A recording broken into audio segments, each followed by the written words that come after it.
ওম নমঃ শিৱায় ওম নমঃ শিৱায় ওম নমঃ শিৱায় নমস্কাৰ বন্ধুসকল পুনৰ এটা গুৰুত্বপূৰ্ণ ভিডিঅ'লৈ স্বাগতম জনাইছোঁ ধনুৰাশি জাতক-জাতিকাসকলৰ 2026 চনৰ ৰাশিফল অনুসৰি এই বছৰটোত কোনকেইটা মাহৰ পৰা অতি শুভ হ'ব কেনে ধৰণৰ আপোনালোকৰ বাবে এই বছৰটোত লৈ আহিছে কোনখিনি ক্ষেত্ৰত আপোনালোকে সাৱধান হ'ব কোনকেইটা মাহত আপোনালোকে ভাল ইতিবাচক খবৰ পাব সকলোখিনি তথ্য আপোনালোকে এই গুৰুত্বপূৰ্ণ ভিডিঅ'টোৰ জৰিয়তে জানিব পাৰিব 2026 চনৰ বাৰ্ষিক ৰাশিফল অনুসৰি ধনুৰাশিৰ লোকসকলৰ বাবে এই বছৰটো হ'ব এটা আদৰ্শৰ বছৰ হ'ব পাৰে অগ্ৰগতিৰ বাবে আগবাঢ়ি যোৱাৰ বছৰ হ'ব পাৰে আৰু বিভিন্ন ক্ষেত্ৰত আপোনালোকৰ বিশেষকৈ সমৰ্থনেৰে ভৰা হ'ব এই বছৰ আপোনালোকৰ প্ৰেম আৰু সম্পৰ্কত ইতিবাচকতা আৰু ঘনিষ্ঠতা কঢ়িয়াই আনিব বুলি কৈছে আপুনি আপোনালোকৰ জীৱন সংগীৰ সৈতে নতুন অভিজ্ঞতা আৰু স্মৃতি ভাগ কৰিব পুৰণি যিকোনো ভুল বুজাবুজিও এই বছৰটোত হয়তো সমাধান হ'ব পাৰে বুলি কৈছে আপোনালোকৰ ৰোমান্টিক জীৱনটো সুস্থিৰ হৈ পৰিব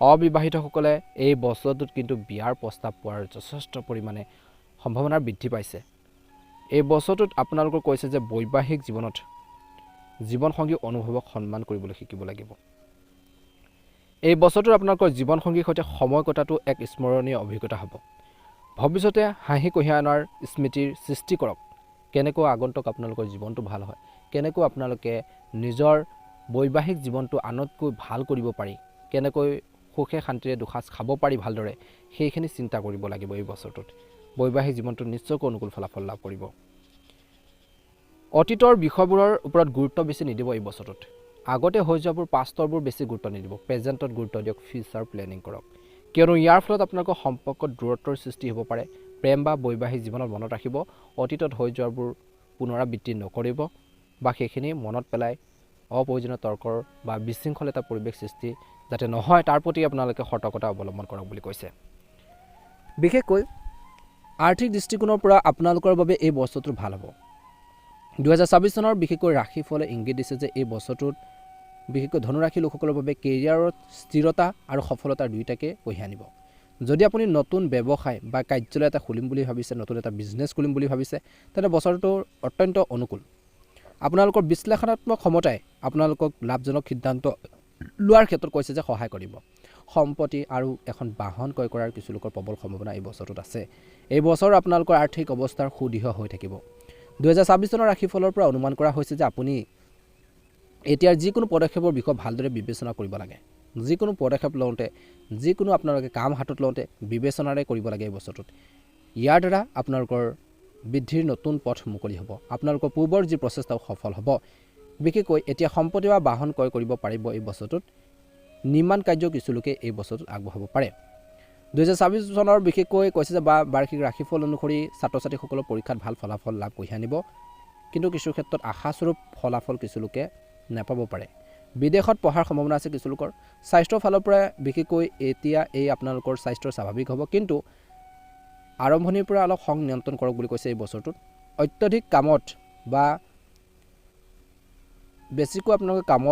বেছিকৈ আপোনালোকে লাগি থকাৰ বাবে মানসিকভাৱে কিছু ভাঙি পৰিব পাৰে টেনশ্যন থাকিব আধ্যাত্মিক কামত অংশগ্ৰহণ কৰিলে আপোনালোকৰ বাবে এই বছৰটোৰ মানসিক ভাৰসাম্য বৃদ্ধি পাব ভাই ভনী আৰু বন্ধু বান্ধৱীৰ পৰা সহায় লাভ কৰিব বছৰৰ আৰম্ভণিতে আপোনালোকৰ খং নিয়ন্ত্ৰণ কৰক কাৰণ আপুনি যদি আৰম্ভণিতে বাদ হেৰুৱাই যায় বিশেষকৈ প্ৰথম এই 3-4 মাহত তেন্তে আপোনালোকৰ সেইখিনি ক্ষেত্ৰত সমস্যা হ'ব পাৰে তেন্তে আপোনালোকে বিশেষকৈ আপোনাক সমৰ্থন কৰিবলৈ কোনো লগত নাথাকিব বুলি কৈছে 2026 চনৰ বিশেষকৈ ৰাশিফল অনুসৰি স্থানীয় লোকসকলৰ বাবে 2026 চনৰ দুটা ভাগত বিভক্ত বছৰৰ বিশেষদৰে অনুভৱ হ'ব বছৰৰ প্ৰথম ভাগত অৰ্থাৎ অক্টোবৰলৈকে আপোনালোকৰ যি অনুশাসন আৰু কঠোৰ পৰিশ্ৰম শিকাব আনহাতে শেষৰ অক্টোবৰ পিছত আপোনালোকৰ সকলো প্ৰচেষ্টা মিঠা ফল কঢ়িয়াই আনিব শনিৰ ঢৈয়া অষ্টম বিশেষকৈ শনিৰ প্ৰভাৱ আপোনালোকৰ চতুৰ্থ স্থানত থাকিব যি আপোনালোকক কৈছে যে ঘৰ আৰু আপোনালোকৰ যি মানসিক শান্তিৰ প্ৰতি অধিক সচেতন হ'বলৈ প্ৰেৰণা দিব বুলি কৈছে এই বছৰটোত ধনুৰাশি জাতক জাতিকাসকলৰ স্বাস্থ্যৰ দৃষ্টিকোণৰ পৰা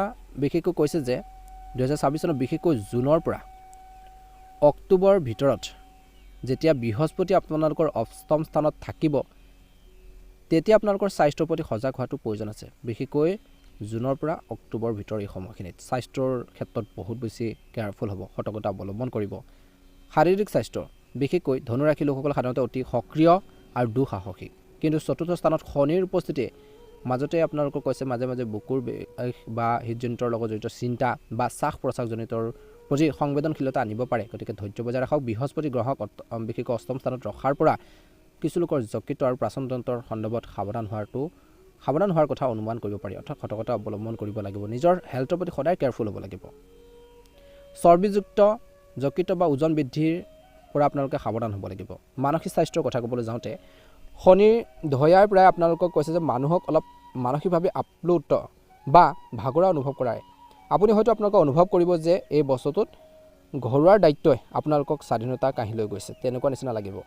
ঘৰখনৰ দায়িত্ববোৰ বাঢ়ি যোৱাৰ ফলত আপোনালোকৰ যিখিনি ফ্ৰীডম, যি ধৰণৰ স্বাধীনতা, সেইখিনি যে ক'ৰবাত যে হেৰাই গৈছে, তেনেকুৱা এটা ফিল বা অনুভৱ কৰিব পাৰে বুলি কৈছে এই বছৰটোত। ধনুৰাশি জাতক জাতিকাসকলৰ বিত্তীয় ৰাশিফল অনুসৰি বিশেষকৈ শনি ধয়াৰ প্ৰভাৱ পাৰিবাৰিক জীৱনত আটাইতকৈ প্ৰবলভাৱে অনুভৱ কৰিব বুলি কৈছে। বিশেষকৈ মাতৃৰ স্বাস্থ্য। চতুৰ্থ ঘৰ শনিৰ যিয়ে মাতৃক প্ৰতিনিধিত্ব কৰে।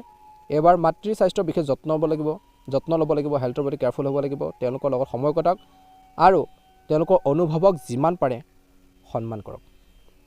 ঘৰখনৰ আৰাম বা সুবিধাৰ বাবে আপুনি আপোনালোকৰ ঘৰখনৰ সজাবলৈ বা ঘৰখন নতুনকৈ কিনিবলৈ বা বহুত আপোনালোকে ঘৰখনৰ কিছুমান কাম কাজ আগবঢ়াই নিবলৈ বহুত প্ৰচেষ্টা চলাব এই বছৰটোত। অৱশ্যে পৰিয়ালৰ সদস্যৰ মাজত মতাদৰ্শকত পাৰ্থক্য থাকিব পাৰে। কিবা এটা ভাল চিন্তা কৰিব, ইতিবাচক চিন্তা কৰিব, কিন্তু ঘৰখনৰ মানুহৰ যি থিংকিং বা ভাৱবোৰ কিছু আপোনালোকে পৃথক দেখিব বুলি কৈছে এই বছৰটোত। ল'ৰা ছোৱালীৰ ফালৰ পৰাও কৈছে যে এই বছৰটো বৰ সুখদায়ক। তেওঁলোকৰ কিছুমান কৃতিত্ব পৰিয়াললৈ গৌৰৱ কঢ়িয়াই আনিব। ধনুৰাশি জাতক জাতিকাসকলৰ পৰিয়ালৰ ৰাশিফল বা পাৰিবাৰিক ৰাশিফল অনুসৰি এই বছৰটো আপোনালোকৰ জীৱনত বহুত ডাঙৰ প্ৰভাৱ পৰিব। ৰাহুৰ ডাঙৰ প্ৰভাৱ পৰিব বুলি কৈছে। ঘৰ সলনি। ৰাহুৰ চতুৰ্থ স্থানত থকাৰ বাবে আপুনি ঘৰ সলনি কৰিব পাৰে বা সংস্কাৰ কৰিব পাৰে বা ঘৰখনৰ আৰামৰ বাবে নতুন বস্তু, ইলেক্ট্ৰনিক বস্তু হওক, সোফা, গাড়ী ঘৰলৈ অনাৰ হ'ব পাৰে। মাতৃৰ স্বাস্থ্য কৈছে যে চতুৰ্থ ঘৰত থকা ৰাহুৰ আপোনালোকৰ মাতৃৰ স্বাস্থ্যৰ বাবে অলপ অসুবিধা হ'ব পাৰে। গতিকে নিজৰ মাতৃৰ স্বাস্থ্য পাতিৰ ক্ষেত্ৰত গুৰুত্ব দিব লাগিব। তেওঁলোকৰ হাঁফাও বা বুকুৰ সমস্যা হ'ব পাৰে। গতিকে নিয়মীয়াকৈ পৰীক্ষা কৰিব যদি হেল্থৰ প্ৰব্লেম চলি আছে। ভাই ভনীৰ পৰা আপোনালোকৰ অৰ্থাৎ কৈছে আপোনালোকৰ তৃতীয় ঘৰৰ ওপৰত বৃহস্পতিৰ দিশটোৱে আপোনালোকৰ ভাই ভনীৰ সৈতে আপোনালোকৰ যি সম্পৰ্কক অতি আন্তৰিক কৰি তুলিব। তেওঁলোকে আপোনালোকৰ আৰ্থিক আৰু মানসিকভাৱে সহায় কৰিব। প্ৰেম আৰু সম্পৰ্কৰ দৃষ্টিকোণৰ পৰা এই বছৰটো কেনেধৰণে পাৰ হ'ব। ধনুৰাশিৰ জাতক জাতিকাসকলে নিজৰ স্বাধীনতাক ভাল পায়, কিন্তু 2026 চনে আপোনালোকক প্ৰতিশ্ৰুতিৰ দিশে লৈ যাব। অবিবাহিতসকলৰ বাবে এই বছৰটোত আপুনি হয়তো এনেকুৱা এজনক লগ পাব পাৰে যিজন অতি গুৰুত্বৰ আৰু স্থায়ী। প্ৰথম অৱস্থাত বন্ধুত্ব হ'ব, যিটো ক্ৰমান্বয়ে গভীৰ প্ৰেমলৈ কিছু লোকৰ পৰিণত হ'ব পাৰে। বৈবাহিক জীৱনত কেনেধৰণৰ প্ৰভাৱ পৰিব। আপোনালোকৰ সপ্তম ঘৰ বিবাহৰ ওপৰত শনিৰ দিশটোৱে কেতিয়াবা আপোনালোকৰ জীৱনসংগীৰ প্ৰতি কিছু বিৰক্ত অনুভৱ কৰিব পাৰে। সম্পৰ্কত কিছু উত্তেজনা বজাই ৰাখিবলৈ সময়ে সময়ে ভ্ৰমণ কৰক বুলি কৈছে। উত্তেজনাবোৰ নহ'বৰ বাবে, তৰ্ক পেচালবোৰ নহ'বৰ বাবে মাজে মাজে আপোনালোকে ভ্ৰমণৰ কিছু কাৰ্যসূচী কৰিব পাৰে। এই বছৰটোত ভাল হ'ব। বিবাহৰ সম্ভাৱনা। বিয়াৰ বাবে অপেক্ষা কৰি থকা সকলৰ বাবে 2026 চনৰ অক্টোবৰ পিছত বিয়াৰ ঘণ্টা বজাৰ সম্ভাৱনা আছে বুলি কৈছে। তেনেকুৱা ধৰণৰ কিছু ইতিবাচক খবৰ লাভ কৰিব পাৰে। বিশেষকৈ আপোনালোকৰ বাবে এই বছৰটো কেনেধৰণৰ প্ৰতিফলন দেখিব। 2026 চনত ধনুৰাশিৰ বাবে শিক্ষণ, সম্প্ৰসাৰণ আৰু নতুন অভিজ্ঞতাৰ বছৰ বুলি প্ৰমাণিত হ'ব। এই সময়ে আপোনালোকৰ সিদ্ধান্তক, সীমাবদ্ধতাক ঠেলিবলৈ আৰু বৃদ্ধিৰ সুযোগ প্ৰদান কৰিব। কেৰিয়াৰৰ ক্ষেত্ৰত পৰিৱৰ্তনৰ কেনেধৰণৰ ইংগিত দিছে। ধনুৰাশিৰ 2026 চনৰ ৰাশিফল অনুসৰি বিশেষকৈ কেৰিয়াৰৰ ক্ষেত্ৰত ইতিবাচক পৰিৱৰ্তন আপোনালোকৰ দেখিব। বিশেষকৈ বছৰৰ প্ৰথম আৰু দ্বিতীয়াৰ্ধত, বিশেষকৈ দ্বিতীয়াৰ্ধত বিদেশ ভ্ৰমণৰ সৈতে জড়িত নতুন চাকৰি বা পদোন্নতিৰ সুযোগৰ কিছু লোকৰ সৃষ্টি হৈছে। বিশেষকৈ আৰ্থিক অৱস্থাৰ কেনেধৰণৰ হ'ব। 2026 চনত ধনুৰাশি জাতক জাতিকাসকলৰ আৰ্থিক অৱস্থা উন্নত হ'ব। আয় বৃদ্ধিৰ সম্ভাৱনা আছে যদিও খৰচ হ'ব। খৰখেদাকৈ বিনিয়োগৰ পৰা আঁতৰি থকাটো গুৰুত্বপূৰ্ণ হ'ব। খৰখেদাকৈ বিনিয়োগ কৰিব নালাগে। এই ক্ষেত্ৰত কিন্তু ধনুৰাশিৰ জাতক জাতিকাসকলে অলপ গুৰুত্ব দিব। বিশেষকৈ এইবাৰ ধনুৰাশিৰ জাতক জাতিকাসকলৰ প্ৰেম জীৱন মুকলি আৰু ইতিবাচক হ'ব। নতুন সম্পৰ্ক গঢ় লৈ উঠিব পাৰে। বিবাহিত দম্পতীৰ মাজত পাৰস্পৰিক বুজাবুজি আৰু বিশ্বাসবোৰ বাঢ়িব। মাজে মাজে সংঘাত হ'ব পাৰে। গতিকে কোনকেইটা মাহত আপোনালোকে ধ্যান ৰাখিব লাগিব সেইটো কৈছোৱে, মনত ৰাখিব। বিশেষকৈ 2026 চনৰ ৰাশিফল অনুসৰি ভাল শক্তিৰ ভৱিষ্যতবাণী কৰিছে, কিন্তু মেদবহুলতা, যকৃত আৰু ক্লান্তিৰ সৈতে জড়িত বিষয়সমূহৰ প্ৰতি মনোযোগ দিব লাগিব। বিশেষকৈ স্বাস্থ্যৰ ক্ষেত্ৰত আপোনালোকে স্বাস্থ্যৰ যত্ন লওক, নিয়মিতভাৱে ব্যায়াম কৰিব লাগিব, উপযুক্ত খাদ্য খাব লাগিব, সুষম খাদ্য খাব লাগিব, পুষ্টিকৰ খাদ্য খাব লাগিব। নিজৰ হেল্থৰ প্ৰতি বহুত বেছি কেয়াৰফুল হ'লে নিশ্চয়কৈ ভাল প্ৰতিফলন দেখিবলৈ ধনুৰাশি জাতক জাতিকাসকলে সক্ষম হ'ব। বন্ধুসকল, এই বছৰটোত আপোনালোকে যিমান পাৰে ধৈৰ্য বজাই ৰাখক আৰু যিখিনি কথা বতৰা ক'লোঁ সেইখিনি ক্ষেত্ৰত বজাই ৰাখিব। অলপ কেয়াৰফুলি আপোনালোকে কামখিনি কৰিব, বহুত বেছি ভাল প্ৰতিফলন দেখিবলৈ সক্ষম হ'ব। ভিডিঅ'টো চাই কেনে পালে জনাব। যদিহে নতুনকৈ চাইছে আমাৰ চেনেলটো ছাবস্ক্ৰাইব কৰি দিব। কমেণ্ট বক্সত জয় হনুমান, ওম নমঃ শিৱায়, ওম নমঃ শিৱায় লিখি দিব। আপোনালোকৰ সুস্বাস্থ্য কামনা কৰিছোঁ। আপোনালোকৰ বছৰটো ভালদৰে পাৰ হওক। ধন্যবাদ।